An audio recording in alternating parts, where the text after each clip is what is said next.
जानवर बनने की इसका क्या करना पड़ता है।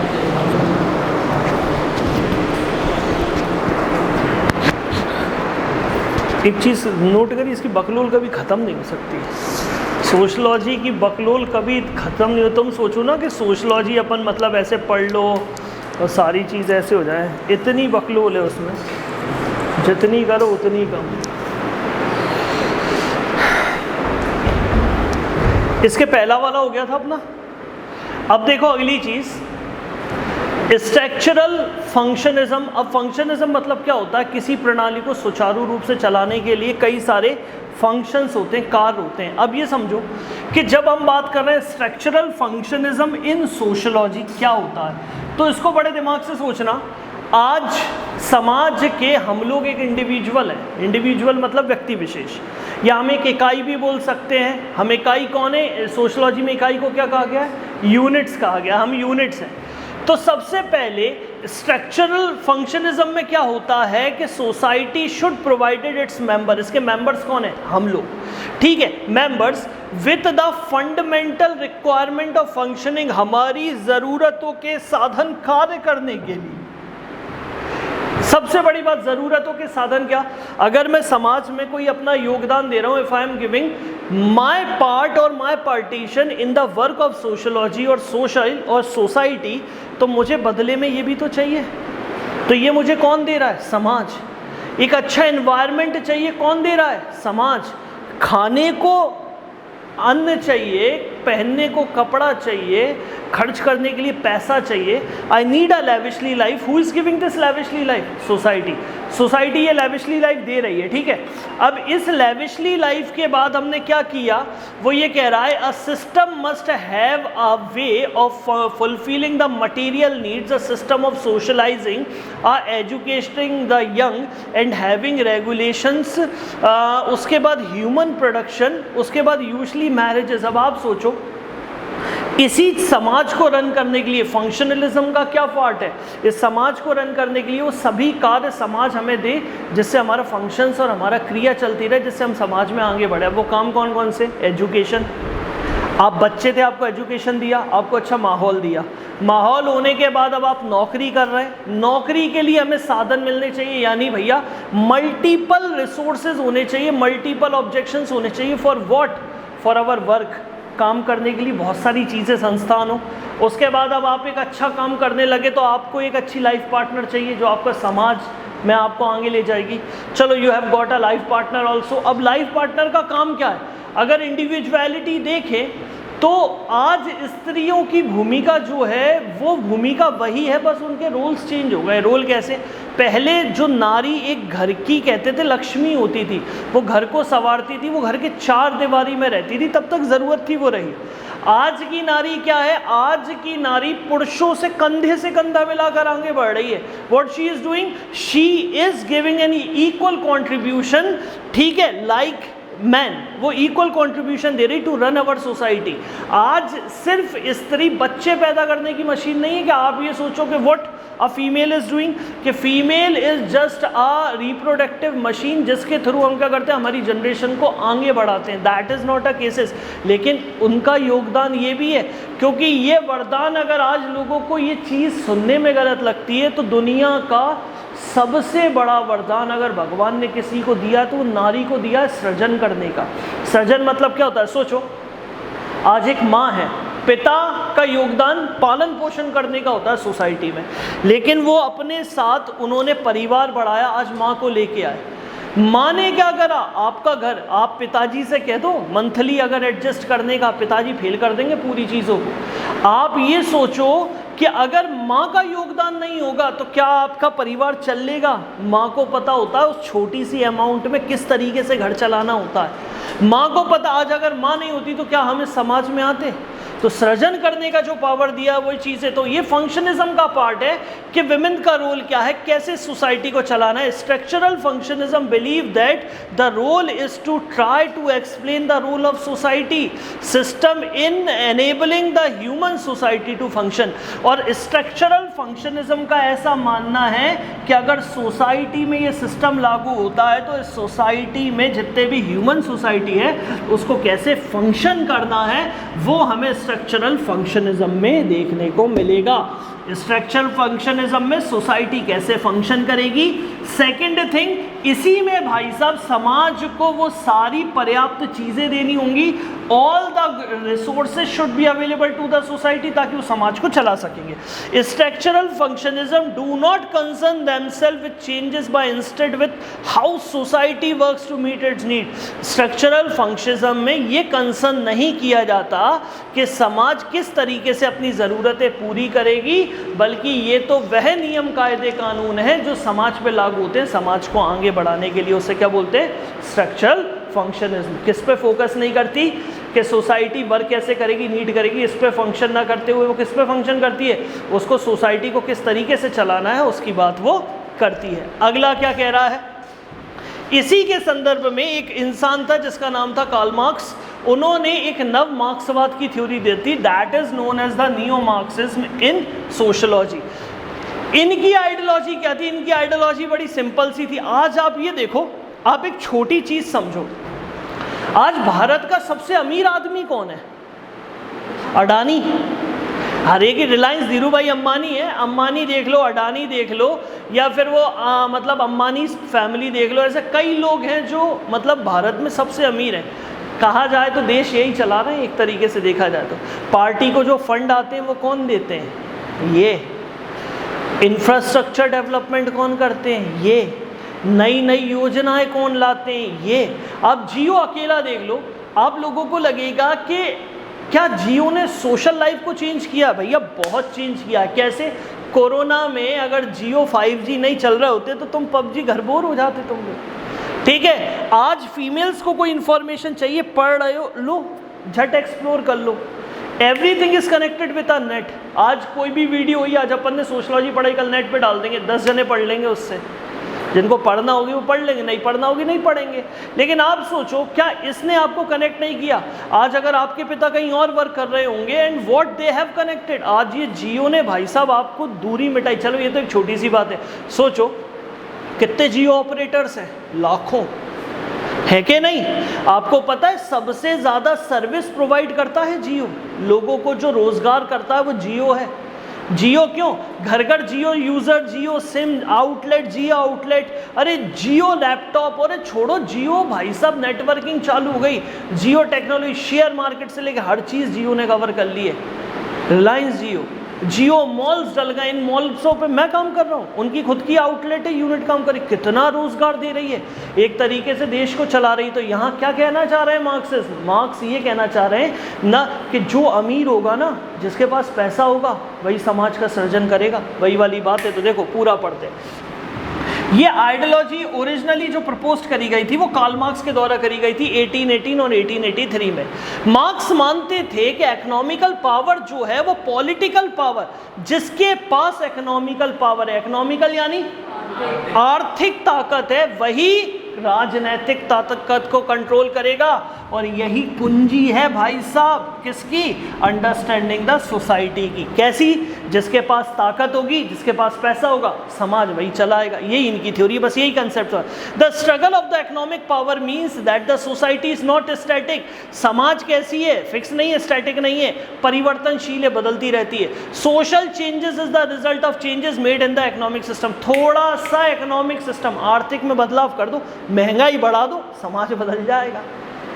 महंगाई घटा दो, समाज बदल जाएगा। तो इंडिया में ये देखने को मिलता है। Therefore if we want to understand the society we must understand the economic system. इसलिए आर्थिक क्षेत्र, भैया इकोनॉमिक सिस्टम को समझना होगा अगर सोसाइटी को समझना है। तो सीधी सिंपल सी बात है, हमारे इकोनॉमिक सिस्टम पे ही हमारी सोशल सिस्टम। सोचो अगर आज महंगाई बढ़ जाए तो भुखमरी और गरीबी आ जाएगी, हमारी सोसाइटी कोलैप्स करने चालू है। पाकिस्तान में हुआ क्या? पाकिस्तान में यही तो हुआ, चीज़ें अवेलेबल बहुत महंगे दाम पे, आज भुखमरी है पाकिस्तान में। तो सेम चीज़ें हम यहाँ देख सकते हैं। तो नियो मार्क्सिज्म क्या कहते हैं? वो ये कहते हैं कि इकोनॉमिक सिस्टम जो होता है वो क्रिएट्स अ रिच मैन, एक रिच क्लास को क्रिएट करता है, वो ऑनर होते हैं किसके? पुअर क्लास के, और पुअर क्लास ऑफ वर्कर जितने भी गरीब उनका। इसका मतलब क्या है? They are also believe that social institutions, चाहे वो चर्चेज हो, स्कूल्स हो, प्रिजनर्स हो, etcetera, has been created to pursuits the division between the powerful and the powerless. हमेशा जो ताकत में ज़्यादा होगा ना, वो सभी चीज़ों को अपने हिसाब से कंट्रोल करेगा।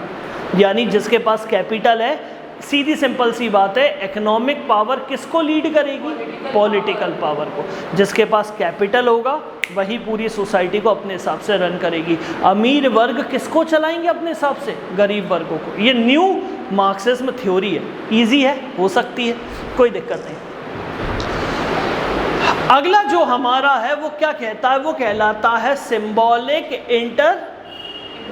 इंटरैक्शनिज्म। इंटरैक्शन क्या होता है? इंटरैक्शन मतलब होता है दो व्यक्तियों का आपस में बात करना।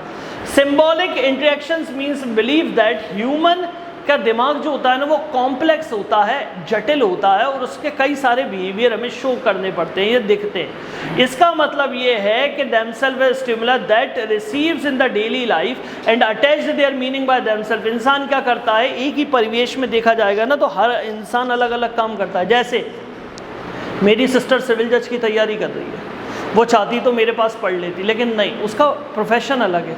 मेरी बड़ी दीदी टीचिंग की तैयारी कर रही है, मैं यूपीएससी का टीचर हूँ।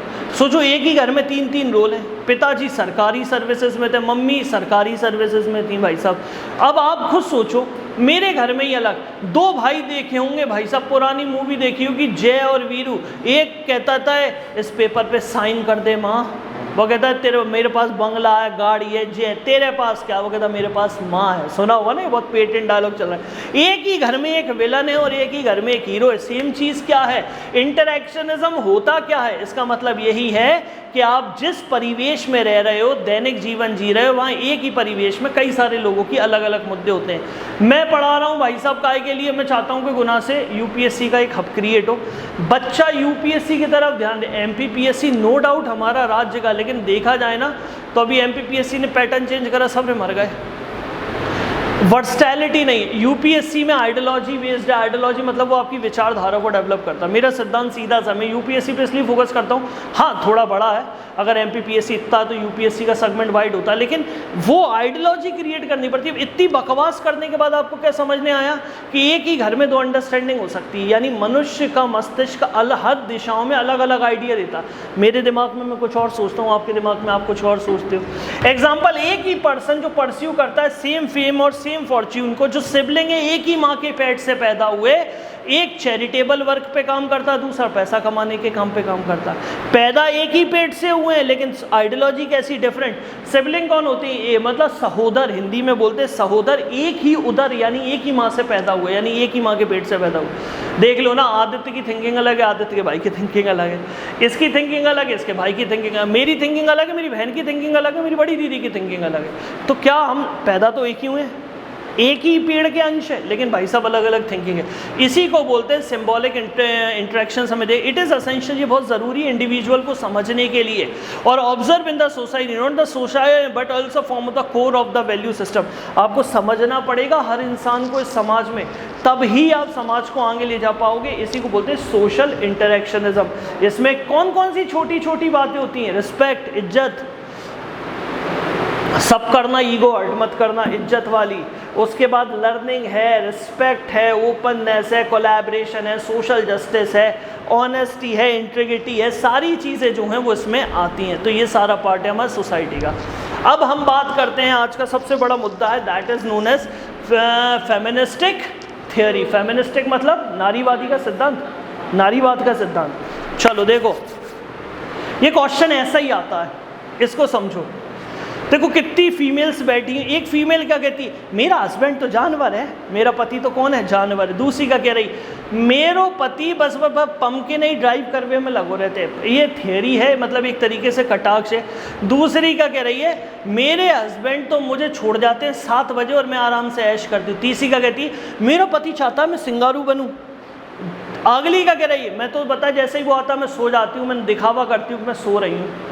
इसका मतलब आप सोचो, अभी इन्हीं से पूछ लो आदमी कौन है जो कहते एक जानवर है, ये कह रहा है साला नौकर है, ये कह रहा है बुरा है भला है, जैसा भी मेरा पति मेरा देवता है, ये कह रहा है मैं बोर हो चुकी हूँ, यार सामने वाली का पति कितना अच्छा है। आपने सोचा इन सब की अलग अलग थिंकिंग है। हम लोग फीमेल को देख के क्या समझते हैं? देखो सीधी बात है, एक तरफ आपकी बहन खड़ी हो, एक तरफ आपकी क्लासमेट खड़ी हो, घर पे फीमेल को अगर अपनी बहन को इतना सा किसी ने देख लिया हंगामे हो जाने, लेकिन किसी और को देख रहे हैं तो हंगामे नहीं होने। यानी आप सोच रहे हो कितनी बड़ी ट्रेमेंडस चेंजेस है कि फीमेलिज्म होता क्या है। फेमिनिज्म, अब यहाँ समझना, फेमिनिज्म एक थियोरी है जो फोकस करती है किस पर? सेक्स एंड जेंडर इश्यूज पर। सेक्स का मीनिंग यहाँ पर है मेल और फीमेल, और जेंडर इश्यूज का भी वहीं आया। इश्यूज जो हो रहे हैं, believes that women have traditionally being disadvantaged in the society। अगर देखा जाए ना, कालों से मतलब समय से औरतों के साथ समाज के स्टेटस में कई तरीके से चेंजेस देखने को मिलते हैं। क्यों? बिकॉज आदमी का मानना है कि वो हमेशा उसके साथ भेदभाव किया जाता है, डिस्क्रिमिनेशन। फीमेल ये सोचती है कि यार मुझे समाज में एक हिस्सा नहीं दिया जाता। आपको पता है, अगर आप इसी सोसाइटी को देखोगे तो लोग महिला सशक्तिकरण की बातें भले ही पूरी दुनिया करती है, लेकिन आज भी हम महिलाओं के प्रति हो रहे अत्याचारों और इसमें महिलाओं को वीक समझते हैं। अभी एक नाटक चलता अनुपमा, देखा है? उस फीमेल ने अपना खुद का स्टैंड लिया, उसने अपने पति को छोड़ दिया, अब गृहस्थी छोड़ दिया, अब अमेरिका जा रही सिखाने के लिए वही डांस, हमारे घर में वही चलता। वो एक बहुत अच्छा उदाहरण है किसका? फेमिनिज्म का। कई ऐसी फीमेल होती हैं जिन्होंने अपने पति छोड़ दिए, लात दे दिया इसका, चल हट, ठीक है, लात दे दी। क्यों? उन्होंने जो सोचा कि नहीं यार मैं कुछ बनना चाहती हूँ, मैं कुछ करना चाहती हूँ। आदमी के अरे कहाँ जाएगी, आ जाएगी रोती हुई वापस। लेकिन आप सोचो, कहीं ना कहीं अगर एक लड़का होगा एक लड़की, एक कंसर्न होता है एक लड़की के प्रति। हमेशा हमारी सोच में लड़कियों के साथ डिस्क्रिमिनेशन क्यों किया जाता है? हमें उन्हें इन्फीरियर नहीं मानते, हमें उन्हें सोशली वीक मानते हैं। कुछ लोग उन्हें इन्फीरियर मानते हैं। एक पिता जिसकी एक बेटा एक बेटी है, बेटा 21 का हो गया तो माँ पिता कहेंगे अरे तैयारी कर, कोई दिक्कत नहीं है, तो खूब कर तैयारी, हम तेरे साथ हैं। वो बेटा निखट्टू अपाचे लेके घूम रहा हो, अब ये मत कर मेरे भाई के पास अपाचे है, ऐसे कई मेरे रिश्तेदार हैं जिनके पास अपाचे, कॉमन गाड़ी अपाचे लेके घूम रहा, उसे कुछ नहीं कहेंगे। लेकिन मोड़ी 21 की क्रॉस हो गई, शादी शादी शादी, अरे इसका घर, अरे समाज क्या कहेगा। हमने लड़कियों की कभी कहते ना क्वालिटी, उनके स्ट्रेंथ को समझा ही नहीं। आप थोड़ा बाहर निकल के देखो, जो हमारे सोच में और विचारधारा में अबला है, वहीं उड़ीसा में जाओगे ना तो वही नारी कोयता पकड़ के धान की खेती कर रही है, आदमी महुआ चढ़ा के पड़ा है, पर वो औरत खेती कर रही है। क्यों भैया? फीमेल से खेती को करवाते हो? आपको पता है जितनी पावर एक फीमेल के पास होती है उतनी मेल के पास नहीं होती। एक फीमेल में मसल पावर बहुत होती है पुरुष के मुकाबले। कभी भी देखना, औरत हार्ट अटैक से कभी नहीं मरती, वो आदमी को अटैक दे के आदमी को मार देती है। क्यों? क्योंकि वो रो लेती है, वो वीक नहीं है, इमोशनली वीक नहीं है। आपको पता है एक औसतन औरत आदमी से ज़्यादा जीती है। एक छोटी बच्ची एक लड़के से जल्दी पता चलना सीखती है, बोलना सीखती है, इसलिए लड़कियों के कान आपने देखे होंगे छिदवा देते हैं। इसका मतलब क्या है? सोशली देखा जाए तो जब वो क्रोमोसोम के फॉर्म में होती है, पेट में होती है, तो लड़कों को ज़्यादा बीमारी लगती है, लड़कियों को बीमारी नहीं लगती। Why was the cases? क्योंकि उनका जीन फैक्टर हमारे जीन से बहुत स्ट्रांग होता है। लेकिन जब वो समाज में आ जाती हैं तब तक वॉरियर होती हैं, और जैसे ही समाज में आ गई वैसे ही उन्हें डिस्क्रिमिनेशन चालू हो गया।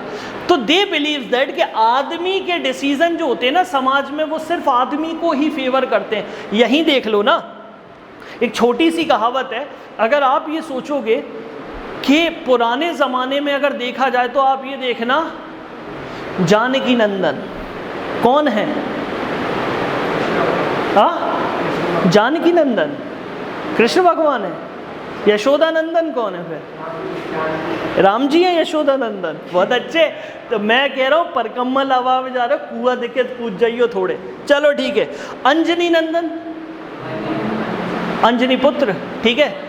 हनुमान जी, जानकी नंदन, हाँ वेरी गुड, अब आए ना तुम 30 पे, ठीक है। अब आप सोचो अंजनी नंदन, यानी हम हमेशा अपनी आइडेंटिटी से पहले अपनी माँ की आइडेंटिटी लगाते थे, ये हमारा समाज था। एक इमेजिन खुद देख लो, जैसे कुंती पुत्र अर्जुन, अर्जुन की आइडेंटिटी क्या थी? वो कुंती पुत्र था, ठीक है। उसके बाद आप देख लो राधे, कौनते बोलते थे किसको? कर्ण को। वो अपनी माँ की आइडेंटिटी पहले लगती है हर चीज़ में।